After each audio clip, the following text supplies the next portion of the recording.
Hey everyone, Eggman here with another video, and today we have a top 8 cut for the third week of the Stage 0 Circuit series. There's still time for you guys to enter and play in it as well. We have one more week of it next week, and then after that we do have our top 16 cut from the points and everything, and it goes to the finals for the boxes and the big prizes for the event as well. So make sure to check into those as well, as if you guys want to play in it. There's still time for you to do that and potentially get that top 16 status for. So make sure to definitely check that out. But going on into this breakdown, it is also hosted on my website. If you guys want any of these deck lists, make sure to go to the description, go to the Eggman events link there too. But we did have 3 Newgates, 1 Kinemon, 1 Magellan, 1 Zoro, 1 Smoker, and 1 Kaido into this. So Newgate's really gotten really popular in the last couple of weeks, and just the not only people playing it, but also people topping with it. I think the Straw Hat build is generically the best one in it. I don't see as much of the Moby Dick version of it, which is legal here in North America, but I just think people are not playing it as often for it,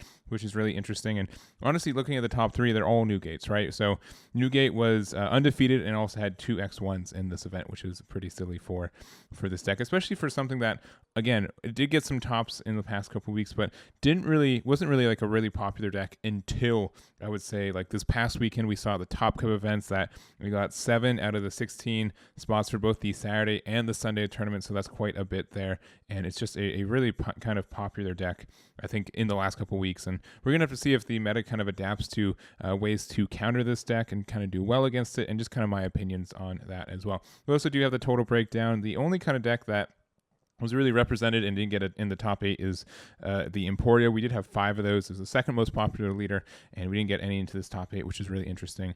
I don't think it has a super good matchup against Newgate either, but it can sometimes do some stuff with blockers. Blockers can really, mess up and stall Newgate out, which just means you get one more big swing and you kind of get for it. So anyways, we're going to go over the top placing list for each one of these leaders, starting off with our first place list. So this is Steven's Bragg's list here, and Steven did get a previous first place in our circuit series as well, using Zoro for the first week, and then has transitioned over here to this Newgate here. And honestly, I think the deck is very, very strong for what it is.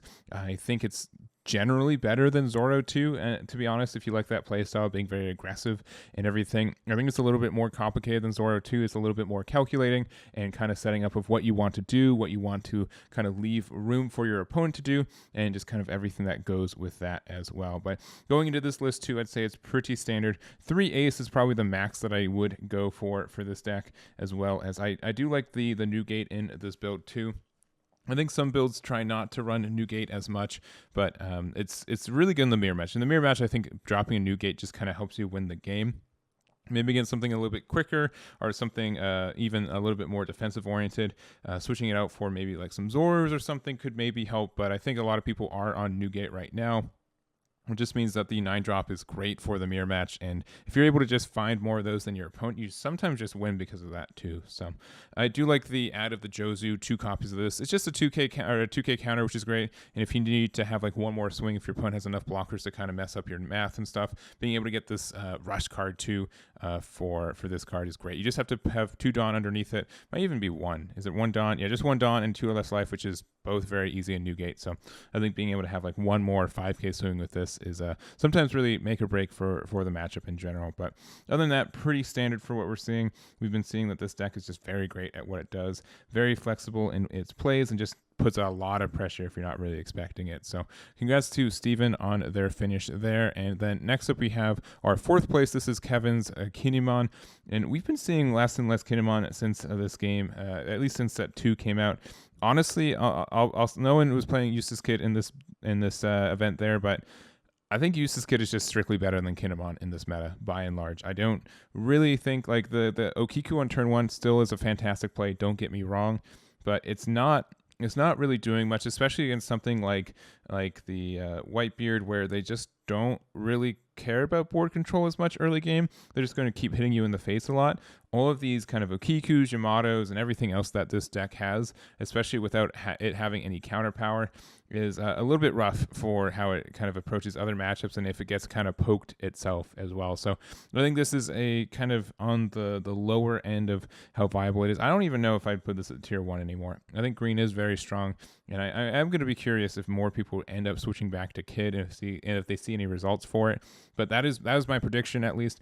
I think that people will be going back there saying, you know what? I rarely do use the Kinemon. Like, I use the Kinemon effect like maybe turn 1 and maybe turn 2, but after that, I don't use it for the rest of the game, right? And maybe that early advantage is still strong enough for you to get some victory points for it, but I don't really know if that's better than being able to potentially attack twice with your leader, and also get some uses for some cards that might just be dead in hand too. So I don't know. We'll kind of see. That's my prediction, but we'll see if that's true.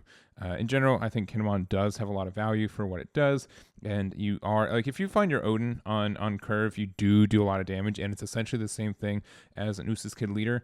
And also, you can play this for 1 cheaper on 7 if you go first and your opponent's clearing your board, but by and large, I think more and more decks are finding to not clear the board is actually quite valuable too. And even like, you can't even go wide. Like, you want to play these Momos and these Bonnies to get more card drop, but then you're punished because then it kind of turns off your leader effect. So I don't know. I have mixed feelings about Kinemon right now. I think it's still good, but I don't really know if it's my favorite green leader right now. We're gonna have to see how the next couple weeks go. But congrats again to Kevin for their finish there. And next up we have Christopher with Magellan. And honestly, I've been really enjoying Magellan these past couple weeks. I think he's really, really cool for what he does.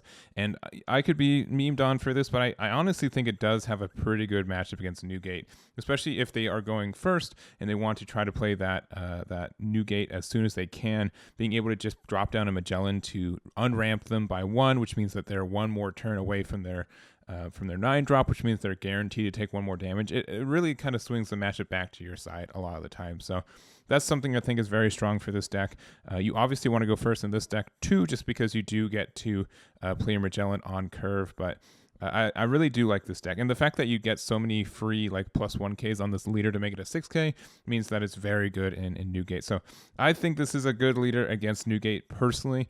If you guys have experiences otherwise, let me know. I could just be in the wrong on this one, but all the games that I've played with this leader against it, it just feels like it has a lot of advantage because of it, and it has a lot of potential to do well in that matchup too. So we'll see if that is correct or not. I think it is a stronger leader than I thought that I originally gave it credit for, which is kind of embarrassing on my part. I'm not going to lie, but it's always just like a really nice surprise to see something that I thought was not viable be viable all of a sudden, and that's with Magellan. And pretty much like every set of every card game, one archetype I'll just like ignore and say, you know what, this isn't for me. I don't think it's good. And then I'll wait a couple weeks. And I'm like, this is my favorite archetype. I think it's very strong, and I can't believe I underestimated it. So it's Magellan for this set, and I think there's some really cool stuff. Especially like, I do like the Uta chain in this. So -2 your leader, and all your characters get this +1K until the start of your next turn, which means that your leader turns into a 7K because of your own effect. And then that extra 1K is kind of nice in a lot of ways. I'm not sure if it's important enough to have the Uta in the deck for it, because that 8 is a little bit costly, especially since you're doing a lot of Dawn minusing on your own. But I do think that is important there. Kaido also is kind of silly. You do get to just play this. It doesn't have the Animal Kingdom Pirates requirement like the 10 drop, but being able to get like a double KO on something as well as making your leader still 6K, I think can help the deck out as well. And then Hell's Judgment is such a good card. Like, you got to run this guy. It's super good. So I don't know. I really like Magellan. I'll probably kind of release my build that I've been running in the last couple weeks pretty soon too. So if you guys want some of that, make sure to look out on the channel pretty soon. Anyways, next up we do have Zoro as well. So this is Diego's 6th place version of Zoro. It's been, I don't have a lot to say about Zoro. I must admit, it's pretty much the same build that I see every week in a lot of these. There's the flex spots are pretty much which 1 drop you choose in ratios. Like, so 3 Gordons and 4 Sunny Coons. Sometimes you play the Magra as well, and kind of like the chains. But like, this is pretty standard for what we're seeing in a lot of ways. Not needing as many rush cards, so only 4 Zoros, but only 2 Luffys, 3 of the Newgate as well. You can kind of switch to Shanks if you're really feeling it, but by and large, this leader is great at what it does. I think it has a kind of rough matchup against Newgate because having a 6K base to have to attack into is a little bit tougher for this leader specifically, but I think it's still probably one of the most popular leaders in the game. But I think a lot of people are switching from Zoro to Newgate because it also is pretty much the same play style. You just have to do a little bit differently, but it's the idea of like this really aggressive deck as well. So anyways, that is there. Congrats again to Diego for their finish there. And then next up we have Ridge with their Smoker. And this is a pretty... I like this build of Smoker in a lot of ways. I think that less than 4 Kuzons are needed, more or less. I think that, you know, in maybe in Zephyr, you want to make sure that you see this on your 10 Dawn turn every time. But with this leader instead, I think it is not as needed, and sometimes it can be stuck in hand late game. Though you do have a lot of discards in this deck to kind of help fix that, which is nice. But you just want to have like a lot of ways to get some advantage. I do also like the Helmeppo right here, the one that triggers from your life. This is a good 1k. The fact you get like another body on board can actually be really impactful for a lot of things, and can be really good against like a Zoro matchup when they're very aggressive with it. The 2-drop there too to also give something minus 3k on play, which is good for helping you like do like 2-card combos like Helmeppo and Kobe to get something essentially 3 and 3, so something 6k for 2, which is really nice. Suzuki is good. Smoker can be very good at pushing pressure if you don't put a lot of pressure on your opponent early game. And I don't know. I like Smoker. I like the deck. I wish it was a little bit better, maybe a little bit more consistent. I think it is still missing out a little bit on that. But when the deck works, when you're able to sequence and see cards when you need to, it's very, very good. So congrats again to Ridge there for their finish. And finally, we do have Kaido here, which is pretty much like the version of Magellan in a lot of ways. We do see it is running the Impel Down package for this version. We have the Hannibal, which is being able to find blockers and 2k counters, I think is very good for a 1-drop, and just the fact that you do have a turn 1 play in this deck is kind of silly, especially since you always want to go first because you want to play your Onigashima on turn 2 if you can. And I think that's strong in this deck in general. And it's just kind of the stuff we've been seeing in lately.